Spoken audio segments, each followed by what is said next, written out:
Welcome to Bosco Campus Vision. You're watching the campus television channel of Don Bosco College, Kottayam.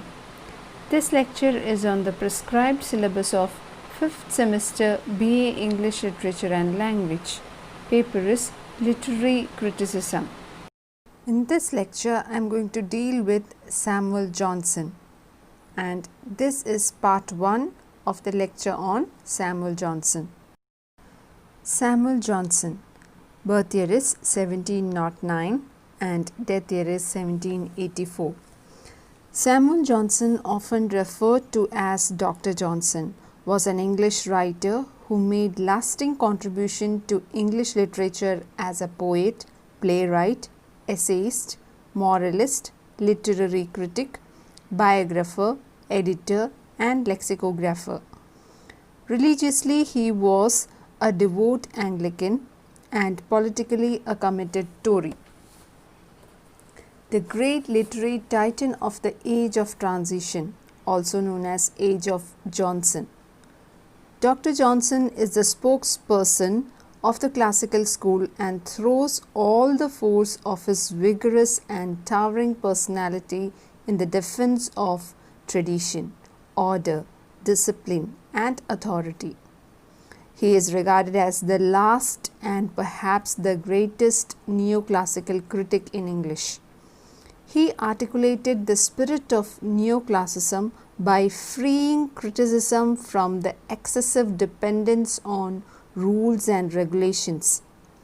He stood for serious scholarship and lively aesthetic response.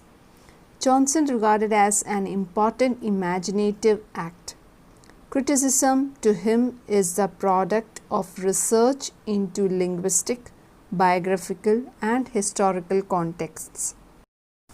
Johnson argues that a poet and critic should cooperate in the task of teaching readers to be wise. The poet presents the truths of human existence by decorating them with the grace of art. The critic, on the other hand, judges the poet's performance, studies his or her means of pleasing and recommends the work to the readers. The poet, in reality, may not be moral or wiser about truth. He may equally misuse his profession through vanity or ignorance. Johnson's aim as critic was to show the errors of false criticism and to establish ends and means for true criticism. Johnson's fame as a critic of literature rests on his works. According to George Watson, Johnson's critical phase can be divided into 4 stages. First, the periodical essays written during his middle years and specially about a dozen papers contributed to the Rambler, that is published in the year 1750 to 52. Second is the dictionary, published in the year 1755. Third is his edition of Shakespeare, published in the year 1765. Fourth is the Lives, published in the year 1779 to 81. The Rambler articles contain the critical theory. The dictionary and the preface to Shakespeare reveal the scholar in him. And finally, the Lives show us his strength as a judge of poets and writers of reputation. First, let's talk about the Rambler, a periodical published every Tuesday and Saturday, that is published in the year 1750 to 52. His anti-theoretical bias is evident in his Rambler essays. The language of Rambler was majestic but serious. 2 other series, The Adventurer and The Idler of the Spectator, were simple and easy. Next is the dictionary. This dictionary you have already studied in your 4th semester. Please read that. Or you can also read the prescribed text, page number 68. This is the same what you have read in your 4th semester Samuel Johnson's dictionary. Okay. Third is Johnson's edition of Shakespeare, published in the year 1765, was the sixth edition of the great poet in terms of history of editions after folio. The earlier ones were by Nicholas Rowe, Alexander Pope, Louis Theobald, and William Warburton. The preface is Johnson's first work in extended descriptive criticism. There are 7 units in this long essay. First is Shakespeare as a poet of nature. Second, a defense of his tragicomedy. Third, his style. Fourth, his defects. And fifth, attack on the unities in general. Sixth, the historical background to drama. And finally, the seventh one is his editorial practice. The introductory remarks substantiate his theory. There are some inconsistencies in his views on tragicomedy, in his praise of Shakespeare, and the later attack on him and on his style. But these were the characteristic defects not taken seriously of his age. Now let's talk about Preface of Shakespeare.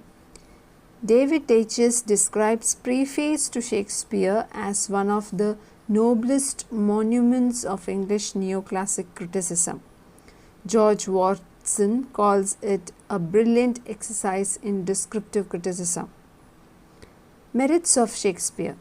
Shakespeare held a mirror up to nature and human nature. His characters are the faithful representations of humanity. Second, his characters are universal, but they are individuals also.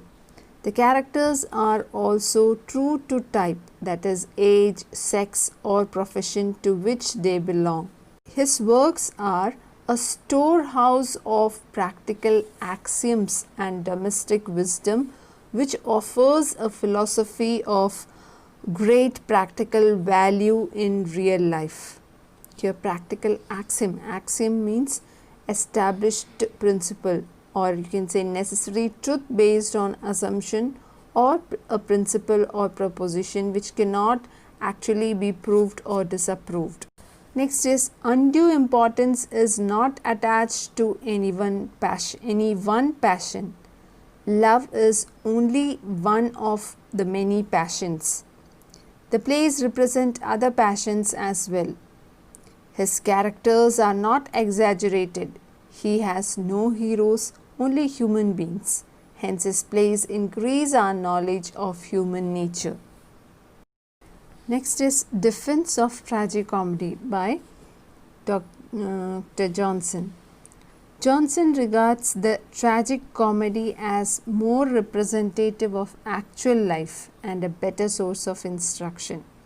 In real life, there is a mingling of the good and evil, joys and sorrows, tears and smiles, and Shakespeare merely holds a mirror up to nature. The mingled drama is nearer to life than either tragedy or comedy, and so it combines within itself the pleasure or comedy as well as instruction or tragedy.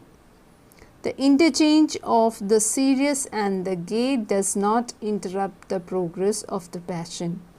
It does not impair the emotional effect. All pleasure consists in variety. Tragicomedy can satisfy a great variety of tastes.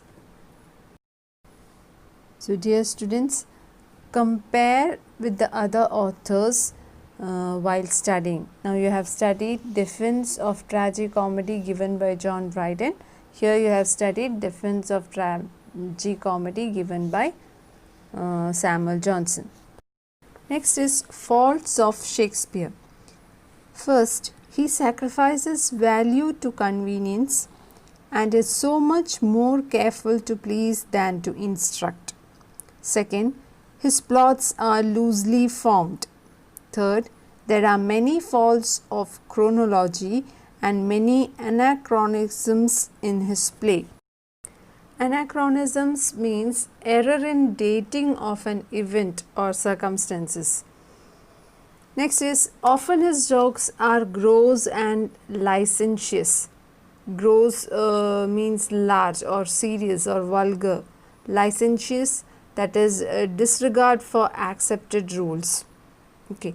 Fifth, in his narration there is much pomp of diction and circumlocution. Circumlocution, that is an indirect way of speaking. Sixth, there is lack of poetic justice, especially in tragedies. The major figures suffer more than they deserve. Seventh, what he does best he soon ceases to do. Eighth, he is too fond of puns. Puns are the type of wordplay. And quibble. Quibble is a minor complaint argument. And this quibble was to him the fatal Cleopatra, for which he lost the world and was content to lose it. Next is the violation of unities. It is Jonson's defense.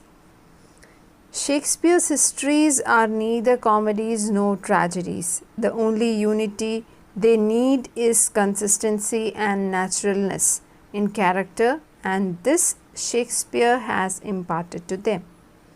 In his other works, he has maintained the unity of action. His plots have a beginning, middle, and an end. One event logically follows another. Shakespeare has disregarded unities of time and place, and according to Jonson, these unities are more troublesome than pleasurable. The unities of time and place are always to be sacrificed to the nobler beauties of variety and instruction. Drama is a delusion, and delusion has no limits. Delusion, that is a false belief, or you can say error in belief. The truth is that the spectators are always in their senses and know the stage is only a stage and the different places. If the audience can imagine one place, they can also imagine several. In short, the unities are not essential to drama. Their violation often results in variety and instruction. Jonson justifies Shakespeare on grounds of nearness to life and nature.